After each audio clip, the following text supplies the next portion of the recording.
Hello, guys, and welcome back to Legal Notes. Very first thing to start with is a huge and heartily thank you for becoming a part of this channel, a part of our little small family, the Legal Notes. And जैसे हमारा channel grow कर रहा है I mean seriously I am very happy. Thank you for your support, for all the subscribes that you have done and you have given. तो मैंने last video डाला था economics subject के ऊपर, that was foreign policy, and अभी मैंने ये subject लिया है सोशियोलॉजी. सो आई थॉट कि मैं ट्राई करूँ अलग अलग सब्जेक्ट्स को, as I have tried history and history में मुझे बहुत अच्छा रिस्पॉन्स मिला. But I can't keep on going with the history continuously because I hate history. I need to tell you, I hate history. But I'm doing with sociology. So आज का हमारा topic है questionnaire. मुझे अपने exams के लिए इस topic की बहुत ज़रूरत थी, बट मुझे कहीं भी कोई रिलेवेंट डाटा नहीं मिला था जिसको मैं एज सच रिवाइज़ कर सकूँ, एज सच लर्न कर सकूँ. सो इसलिए मैंने कहीं कहीं से कुछ टॉपिक्स लेकर और एक पूरा क्वेश्चनेयर का टॉपिक प्रिपेयर किया है, ताकि एज आई हैव सफ़र्ड किसी और को सफ़र ना करना पड़े इस चीज़ के लिए.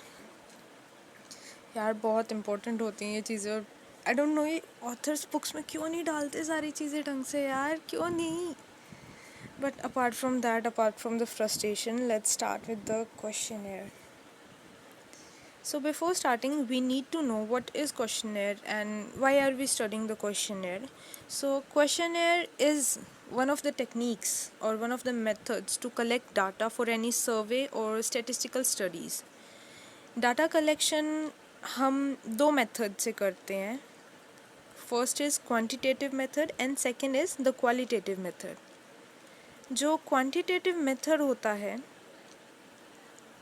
क्वांटिटेटिव मेथड के अंडर हम दो चीज़ें पढ़ते हैं, questionnaire and the schedule.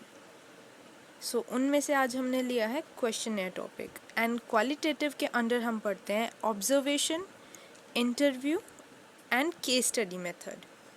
So apart from questionnaire, अगर आपको इन चारों टॉपिक्स में से कोई भी टॉपिक चाहिए हो, then you can freely and without any hesitation tell me and I will do that topic for you. Okay, before moving further, मेरे को आपको थैंक यू बोलना है जो भी आप मुझे सपोर्ट दे रहे हैं, सब्सक्राइबर्स के लिए भी. फॉरमोस्ट वो सबसे पहले है for the subscribers and for your lovely comments about my voice और अबाउट द टॉपिक्स और the things I do in the video. Thank you. Now studying further, what is questionnaire? Questionnaire है क्या? Questionnaire is a set of printed or written questions with a choice of answers devised for the purposes of surveys or statistical studies.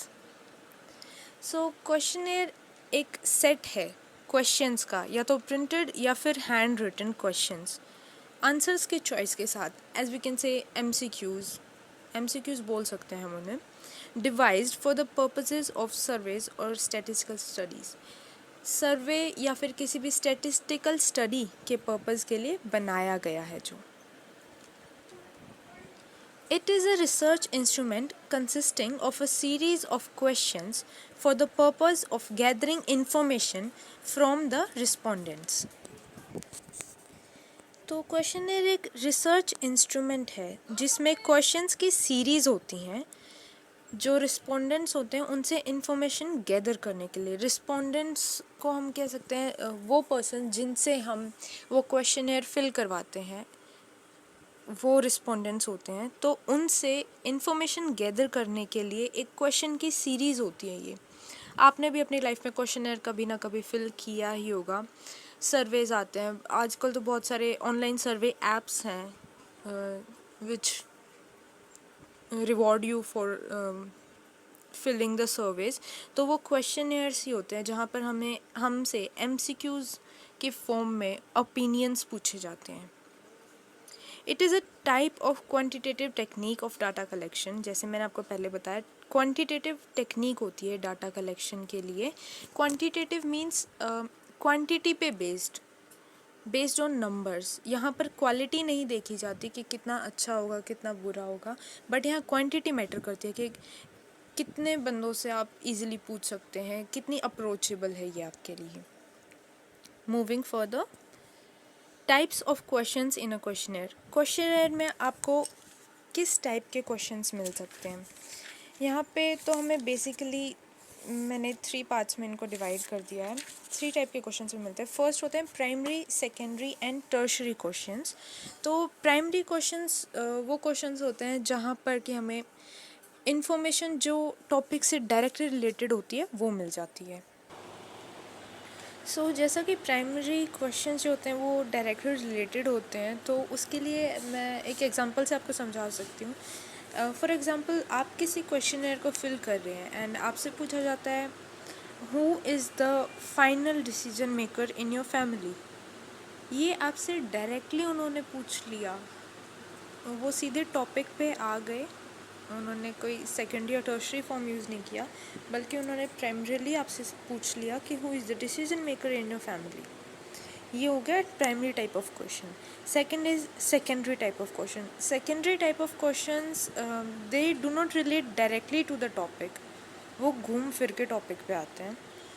वो हो गया इसका example अगर हम ले लें, जैसे कि अभी आपसे डिसीजन मेकर का उन्होंने डायरेक्टली पूछा, they will ask you like suppose you have to gift someone on his birthday or on her birthday, then who will be choosing the gift or who will have the final decision of choosing that gift for that particular person?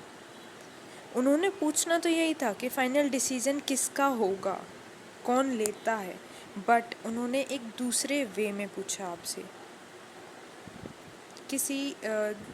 कोई situation देकर आपसे पूछा, तो वो secondary question हो गया। And tertiary questions होते हैं, ना तो उनकी कोई प्राइमरी इम्पोर्टेंस होती है ना ही कोई सेकेंडरी इम्पोर्टेंस होती है।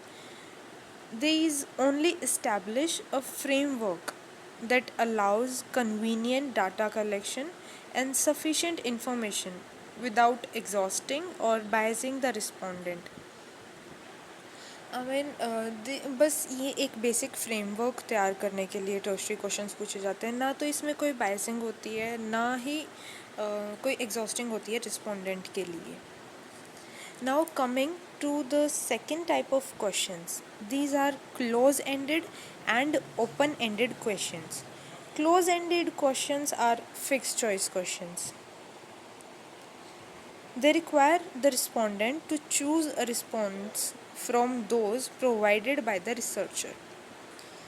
आपको वो रिस्पॉन्स दे देंगे एंड आपको उसी में से चूज़ करके उन्हें बताना है. They have given you the start point and the end point. You just have to choose.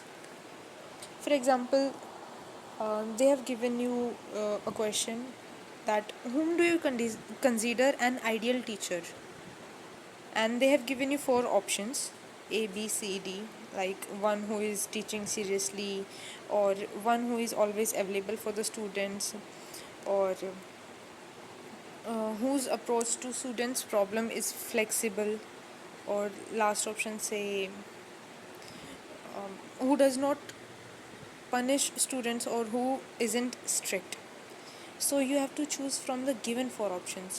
You can't give your own opinions on that. So it is a close-ended question. It doesn't provide you the freedom to express your own opinions on that. Now the open-ended questions are free response questions which require respondents to answer in their own words. As I told you, close ended में आपको सिर्फ option देंगे, you have to choose. And open ended में they'll let you express your own feelings, own opinions on that particular topic. For example, like the same question, whom do you consider an ideal teacher? They will not give you the responses to choose from. You have to give your own opinion on that topic. So these are open-ended questions. Now coming to the direct and indirect questions. So for the direct questions, let's see, these are personal questions which elicit information about the respondent himself or herself. Personal questions के होते हैं ये, जो कि respondent से पूछे जाते हैं उनके खुद के बारे में, डायरेक्टली पूछते हैं. Like for example, talking about God, the interviewer asks you that do you believe in God? So it is a direct question he is asking you. उसने डायरेक्टली आपसे पूछ लिया, आप भगवान में विश्वास करते हो या नहीं करते हो. But if they seek information about other people including you through that question, it is called the indirect type of question. वो आपसे तो पूछ रहे हैं, पर आपके साथ साथ आपसे रिलेटेड या आपके ही मान लो दूसरी एज ग्रुप, आपके ही एज ग्रुप के जो दूसरे बंदे होते हैं उनके लिए भी ओपिनियन आपसे पूछ रहे हैं. तो they will ask you question like, do you think that people of your status and age believe in God nowadays? They are asking you also, and about the group also which you belong to, the age group which you belong to. So this is the difference between direct and indirect questions. Now I've told you the types of questions in a questionnaire to be asked. Coming to the next thing, that is types of questionnaire. After learning what are the types of questions asked in a questionnaire, now see types of questionnaire.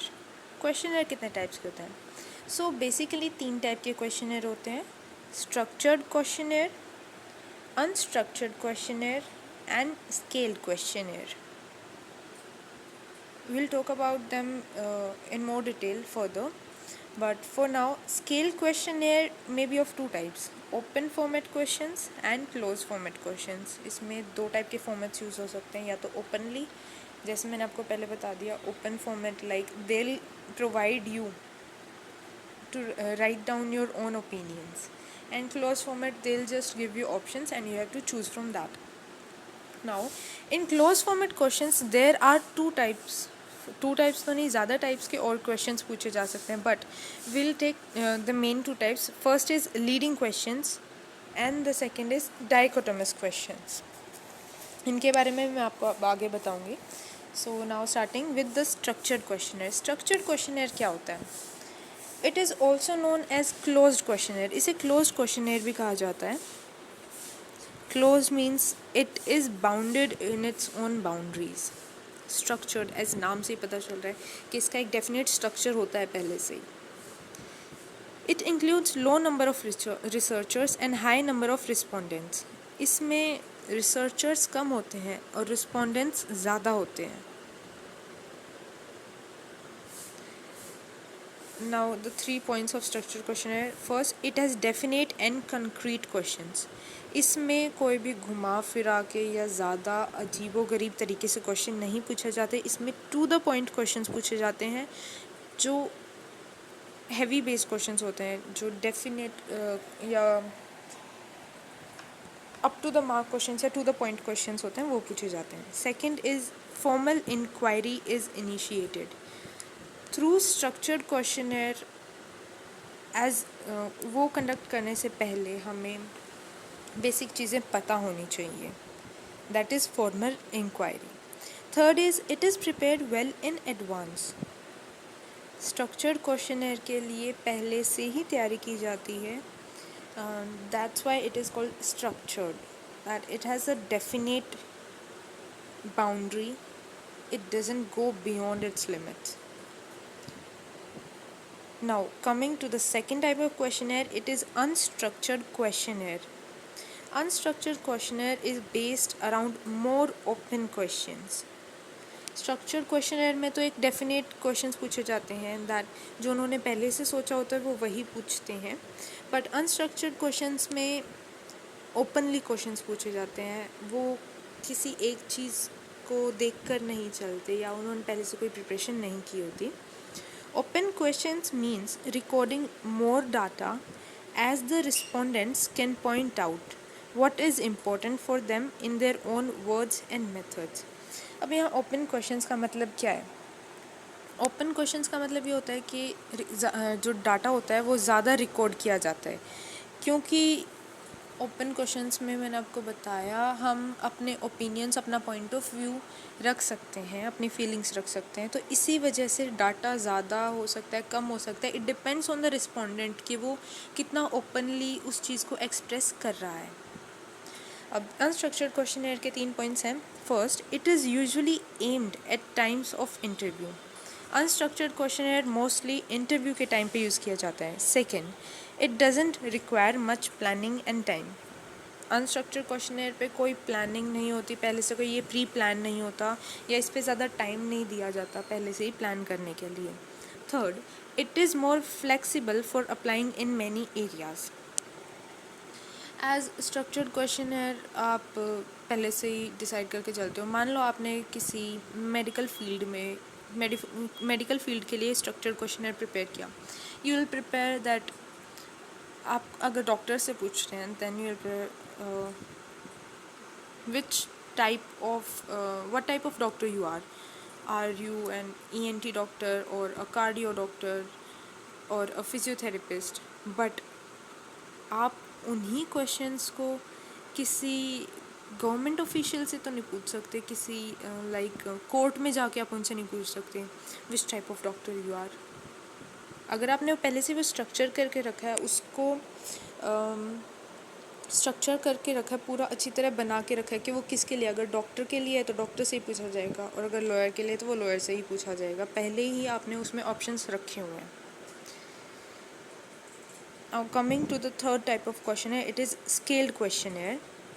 The respondents are asked to scale the answers based on a given rating prescribed by the questions.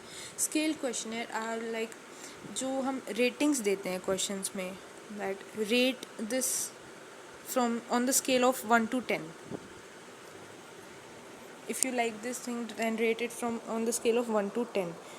अगर आपको सबसे ज़्यादा पसंद है then you will mark it 10, और कम है तो may be 9 और 8 and then 7 and बहुत आप ऐसे ही कम करते जाएँ। The same thing happens on the Google play store. जैसे आप गूगल प्ले स्टोर पे किसी भी ऐप को रेट करना होता है तो you will mark 5 star for the best app, 4 star for the least liked app. So the scale questionnaire can be of two types. First is open format and the second is closed format. Open format मैं आपको पहले बता चुकी हूँ, they'll let you express your feelings and opinions. But closed format में they'll only let you or only give you the MCQs 4 option and you have to choose from them. The closed format questions can be of two types, as I told you in the previous slide, that they have two type of questions: the leading type of questions or the dichotomous type of questions. So leading type of questions में होता है they force a definite type of answer on you. Definite type of answer means they'll provide you a question like how do you like a particular restaurant. They'll give you the name and they'll ask you options like yes or no. They'll ask you if you like that restaurant, yes or no, and you are forced to say either yes or no. You don't have any saying in that, any opinion in that. That is closed format. Now the second is dichotomous type of question. Dichotomous type of questions are same as the yes or no answers, but in leading questions they can also give you some freedom. They'll say how do you like that question, then they'll give you 4 options like yes, I do like the restaurant but the service wasn't up to the mark. Yes, I do like. They'll provide you with yes also, but they'll give you certain reasons not to dislike the restaurant or for which you don't like the restaurant, so that they can upgrade or they can work on that thing.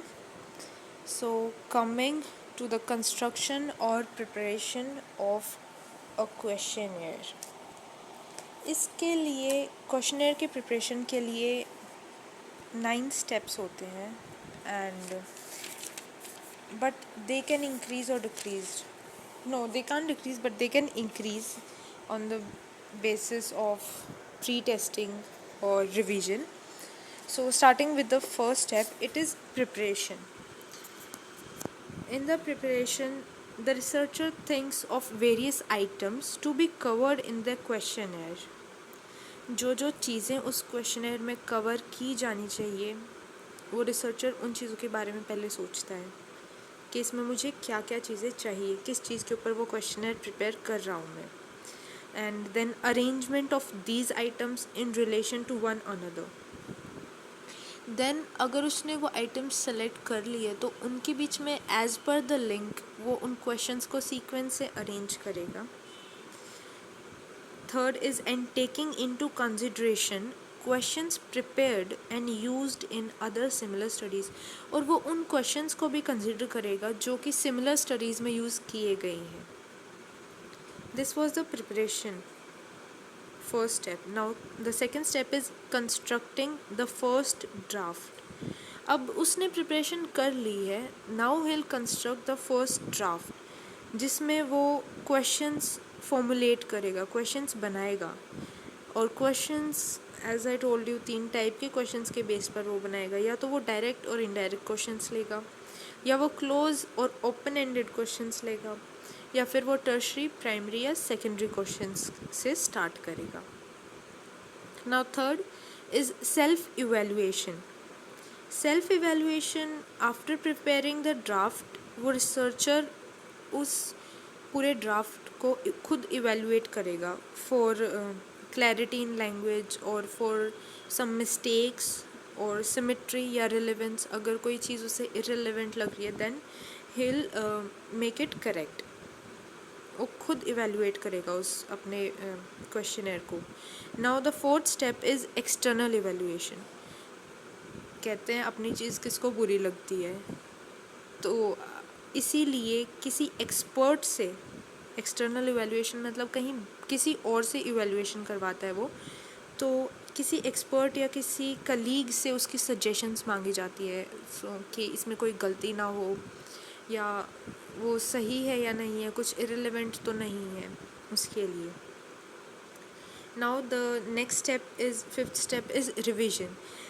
After the suggestions provided by the experts और the colleagues, या तो कुछ questions अगर उन्हें ठीक नहीं लगे तो उन क्वेश्चंस को एलिमिनेट किया जाता है, या उनमें कुछ चेंजेस किए जाते हैं, या फिर कुछ क्वेश्चंस ऐड किए जाते हैं एज पर the suggestions provided. Now coming to the sixth step, it is pre test और पायलट स्टडी. प्री टेस्ट का मतलब होता है वो फाइनल वो तैयार हो गया क्वेश्चनर, फाइनली तो नहीं बट वो तैयार हो गया क्वेश्चनर. अब उसकी एक प्री टेस्ट लिया जाता है. कुछ एक ग्रुप तैयार करके, एक ग्रुप चूज़ करके, and it is tested on them कि वो उस क्वेश्चनर की सूटेबिलिटी कितनी है, एक एज अ होल उसकी वो सूटेबल है पूरा करने के लिए या नहीं. प्री टेस्ट के बाद सेवेंथ स्टेप इज़ रिवीजन. उस प्री टेस्ट के बाद कुछ छोटे मोटे चेंजेस और किए जाते हैं. The minor and major changes may be made on the basis of experience gained in pre-testing. जो pre-testing में experience हुआ है उसके बेस पे ही कुछ छोटे मोटे changes और किए जाते हैं. Then comes the second pre-testing. The once revised questionnaire is then subjected to a second test and amended if necessary. अगर ज़रूरत होती है तो ही सेकेंड टेस्ट के बाद उसको फिर से रिवाइज़ किया जाता है. तो जो स्टेप्स होते हैं प्रिपरेशन वो इंक्रीज़ हो सकते हैं after the second pre testing. क्योंकि अगर सेकेंड प्री टेस्टिंग तक सब कुछ ठीक है पर सेकेंड प्री टेस्टिंग में कुछ गड़बड़ निकलाती है तो उसमें और छोटे मोटे चेंजेस होके फिर रिवीजन होती है. वो रिवीजन होने के बाद फिर से एक थर्ड प्री टेस्टिंग की जाएगी. But if second pre testing में सब कुछ सही निकलाता है then the last step is preparing the final draft. Second pre testing के बाद फिर वो फाइनल ड्राफ्ट प्रिपेयर किया जाता है. उसमें एडिटिंग करने के बाद, स्पेलिंग्स चेक करने के बाद, या फिर प्री कोडिंग के बाद, सब कुछ करने के बाद एक फाइनल ड्राफ्ट प्रिपेयर हो जाता है. फाइनली वो क्वेश्चनर एक कंप्लीट क्वेश्चनर हो जाता है. ये हो गया हमारी कंस्ट्रक्शन या preparation of a questionnaire. Now coming to the advantages और importance of a questionnaire. We'll study a few advantages. First is lower cost. Questionnaires are less expensive than other methods. Even the staff required is not as much. Either the researcher himself may mail, or one or two investigators may be appointed for hand distributing the questionnaires. इसमें ये economical होता है, ज़्यादा expensive नहीं होता है. और method से लेस एक्सपेंसिव होता है ये, क्योंकि इसमें स्टाफ ज़्यादा रिक्वायर्ड होता ही नहीं है. या तो रिसर्चर जो होता है वो खुद मेल कर देता है उस क्वेश्चनर को, या फिर एक या दो इन्वेस्टिगेटर्स की हेल्प से वो हैंड डिस्ट्रीब्यूट किए जाते हैं वो क्वेश्चनर्स. तो इसमें ज़्यादा कोई कॉस्ट नहीं लगती है. It is cost effective. Second is time saving. As the questionnaire are distributed among the respondents and the interviewer doesn't have to do it himself, so it saves a lot of time.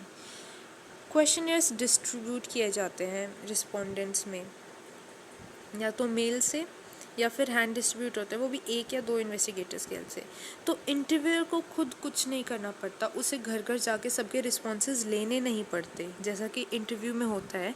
सो इससे बहुत ज़्यादा time बचता है. Third is no interviewer's bias. Interviewer का कोई influence नहीं होता उन लोगों पे जो रिस्पोंडेंट्स होते हैं उन पर.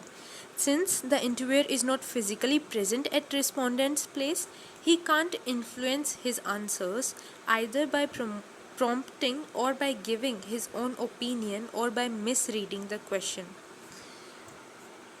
जो इंटरव्यूअर होता है वो रिस्पोंडेंट के घर पर फिजिकली प्रेजेंट नहीं होता, वो तो सिर्फ क्वेश्चनर सेंड करता है उनके पास, तो उसका कोई खासा असर नहीं होता रिस्पोंडेंट के ऊपर. वो उसे प्रॉम्प्ट नहीं कर सकता, वो उसके दिमाग में कुछ डायरेक्टली या इनडायरेक्टली ऐसी चीज़ें डाल नहीं सकते ताकि वो उस क्वेश्चन को आंसर करने में उसे हेल्प कर सके, या फिर अपना इन्फ्लुएंस डाल सके उसके आंसर पे, या कुछ उस क्वेश्चंस को गलत रीड करके उसे समझाए. अगर कोई इलिटरेट पर्सन हो, उसे अगर वो क्वेश्चन पढ़ के सुना रहा है तो वो गलत क्वेश्चन पढ़ के सुनाए. सो इससे इंटरव्यूअर बायस नहीं होता है. Fourth is greater anonymity. The absence of interviewer assures anonymity which enables respondent to express free opinions and answers even to socially undesirable questions. Interviewer present तो होता नहीं है वहाँ पे, जिससे कि कह सकते हैं छूट मिल जाती है उस रिस्पोंडेंट को अपने ओपिनियंस फ्रीली एक्सप्रेस करने के लिए, या फिर ऐसे कोई क्वेश्चंस जो अनडिज़ायरेबल होते हैं उनको भी वो अपना टाइम लेकर उन्हें आंसर कर सकता है. The absence of the interviewer assures privacy to the respondents, because of which they willingly give details of all events and incidents they would have not revealed otherwise. Interview उनके सामने present नहीं होता. ये हो जाता है लाइक शाइनेस और से इम्पैक्ट ऑफ समवन्स प्रेजेंस. हमारे साथ भी ऐसा होता है कई बार कि अगर कोई सामने होता है तो हम इतना खुल के नहीं बोल पाते हैं, चाहे वो हमारे मम्मी पापा ही क्यों ना हो. बट वो हमें कह दें कि like this is a paper and write down all your feelings, we won't say anything to you, तो हम वो चीज़ खुल के लिख सकते हैं वहाँ पर, जैसा कि हम अपनी पर्सनल डायरी में करते हैं. So it's same like that कि उसे अपनी प्राइवेसी मिल जाती है उसकी, तो इसलिए वो खुल के रिवील कर सकता है. Now the next is respondent's convenience. The respondent can fill in the questionnaire leisurely at his convenience. He is not forced to complete all questions at one time. Respondent अपने फ्री टाइम में अपनी convenience से उस questionnaire को fill कर सकता है. उसे एक ही टाइम पे या जल्दी में वो क्वेश्चनर फिल करने की ज़रूरत नहीं है, वो फोर्स नहीं होता उस टाइम पे कि जल्दी से जल्दी करना ही है कंप्लीट इसे. Next is standardized wordings. Each respondent is exposed to same words and therefore there is a little difference in understanding questions. The comparison of answers is thus facilitated. Her respondent को same words तो मिलते हैं पर वो उनका meaning अलग निकाल सकते हैं, हल्का फुल्का ही कुछ डिफरेंट हो सकता है सर्कमस्टेंसेस की वजह से या एनवायरनमेंट की वजह से, वहाँ के अलग अलग जगह पे अलग अलग एनवायरनमेंट या सर्कमस्टेंसेस, तो उसकी वजह से थोड़ा सा मीनिंग डिफ़र कर सकता है, जिससे कि आंसर्स को कंपेयर करके एक मीन या मेन आंसर निकल सकता है. The last is no variation. Questionnaires are stable, consistent and uniform measure without variation. Questionnaire uniformly measured होते हैं, कंसिस्टेंट होते हैं, स्टेबल होते हैं, वो रिटन फॉर्मेट में होते हैं तो उनको हम बार बार चेंज नहीं कर सकते इतने प्रोसीजर के बाद, तो इसलिए उनमें वेरिएशन नहीं होती और सबके पास सेम क्वेश्चनेयर जाता है. Now are the limitations of questionnaire. The mailed questionnaire can be used only for educated people. This restricts the number of respondents. अब जो क्वेश्चनर होता है वो as we know written form में है, या तो टाइप्ड है या रिटन है, प्रिंटेड, टाइप्ड और रिटन, तो ये सिर्फ एजुकेटेड या लिटरेट पर्सनस के लिए यूज़ किया जा सकता है. इलिटरेट पर्सनस के लिए ये नहीं यूज़ किया जा सकता, तो ये रिस्पोंडेंट्स की क्वांटिटी कम कर देता है, उनका नंबर रिस्ट्रिक्ट कर देता है, सिर्फ लिटरेट पर्सन तक ही वो सीमित रह जाते हैं. Second is the return rate of questionnaire is very low. Return rate means जैसा कि मेल किया गया कोई क्वेश्चनेयर, तो ज़रूरी नहीं है सब इतने उसके लिए इतना अपना सारा टाइम नहीं देंगे, उन्हें ज़रूरी नहीं लगता रिस्पोंडेंट्स को कि वो रिस्पॉन्ड करें उस क्वेश्चनेयर को, तो इसलिए इसका रिटर्न रेट बहुत कम होता है. दे डोंट फील ओब्लाइज कि हाँ उन्हें करना ही है, वो तो यार क्या है, क्या क्वेश्चनेयर है, क्या पूछ रहे हैं, क्या सर्वे कर रहे हैं, we don't care about that. So इसका रिटर्न रेट बहुत लो होता है. क्वेश्चनेयर सबके पास चला तो जाता है पर भेजता कोई कोई ही है उसे पूरा फिल करके. Third is sometimes different respondents interpret questions differently. The misunderstanding can't be corrected. तो कभी कभी रिस्पोंडेंट्स जो होते हैं वो क्वेश्चंस को अलग तरीके से इंटरप्रेट कर लेते हैं और वो मिसअंडरस्टैंडिंग भी हो जाती है, उसको गलत तरीके से भी इंटरप्रेट कर लेते हैं, तो इस मिसअंडरस्टैंडिंग को करेक्ट नहीं किया जा सकता. Fourth is researchers are not sure whether the person to whom the questionnaire was mailed has himself answered the questions or not. तो रिसर्चर्स को एक ये भी यूँ रहता है कि जिसे हमने मेल किया उसने खुद ही आंसर्स फिल किए हैं, ये क्वेश्चंस दिए हैं या नहीं, क्या पता किसी और ने फिल करके दिए हों उसके बिहाफ पे. सो ये उसका खुद का एक कन्फ्यूजन रहती है. Fifth is many questions remain unanswered. The partial response affects the analysis. कुछ क्वेश्चंस होते हैं वो अनआंसर्ड रह जाते हैं, उन क्वेश्चंस के आंसर नहीं दिए जाते, रिस्पोंडेंट नहीं देता उस क्वेश्चन का आंसर, या तो वो उसे नेसेसरी नहीं समझता या वो उसे समझ नहीं पाता कि इसका मीनिंग क्या है, कहीं वो मिस इंटरप्रेट ना कर ले. तो ये जो पार्शियल रिस्पॉन्स आते हैं, आधे अधूरे क्वेश्चन आते हैं, इससे एनालिसिस पे या इससे उस स्टडी पे, सर्वे पे इफ़ेक्ट पड़ता है.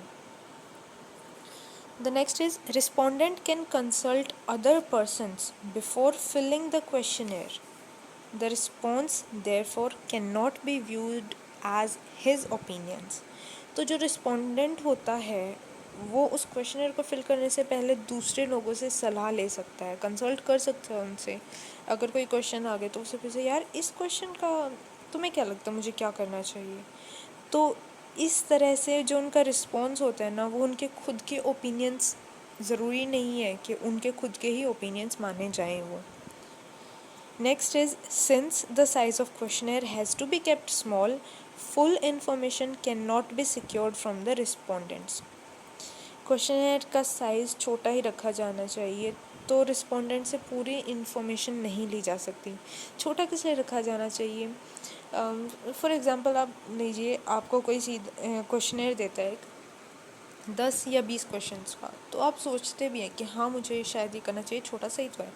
बट आपको कोई सीधा ही 100-150 क्वेश्चन का क्वेश्चनेयर दे दे, who will waste such time कि यार सर्वे उनका है, उनका काम है, हम अपना क्यों टाइम वेस्ट करें इस चीज़ के ऊपर। तो इसलिए क्वेश्चनेयर को छोटा रखना बहुत ज़रूरी है। Last is there is lack of depth और probing for a more specific answer. Questionnaire mostly हमसे पूछे जाते हैं क्लोज फॉर्मेट में, एमसीक्यू फॉर्म में ही। कहीं कोई ही क्वेश्चन ऐसा होता है जहाँ पर हमसे अपने ओपिनियंस माने जाते हैं, वो भी जब ज़्यादा ज़रूरत पड़ती है। तो इसीलिए किसी भी स्पेसिफिक आंसर में इतनी डेप्थ, गहराई में हम उसे एक्सप्लेन नहीं कर पाते, हम अपने ओपिनियंस नहीं रख पाते। So this was all for the questionnaire topic, and thank you for watching the video, and if you have watched it, please, it will take a mere second to press that like button, the thumbs up button, and a mere second more to subscribe to my channel. And I think a two okay, say 5 seconds to comment down below how do you like the video. And if you want anything um, related to this data collection or any other topic about in about 2 years of BA LLB, then you can comment down below the topics you want, and I'll do that video for you. Thank you again for the subscribers and your lovely comments. Thank you. Bye bye.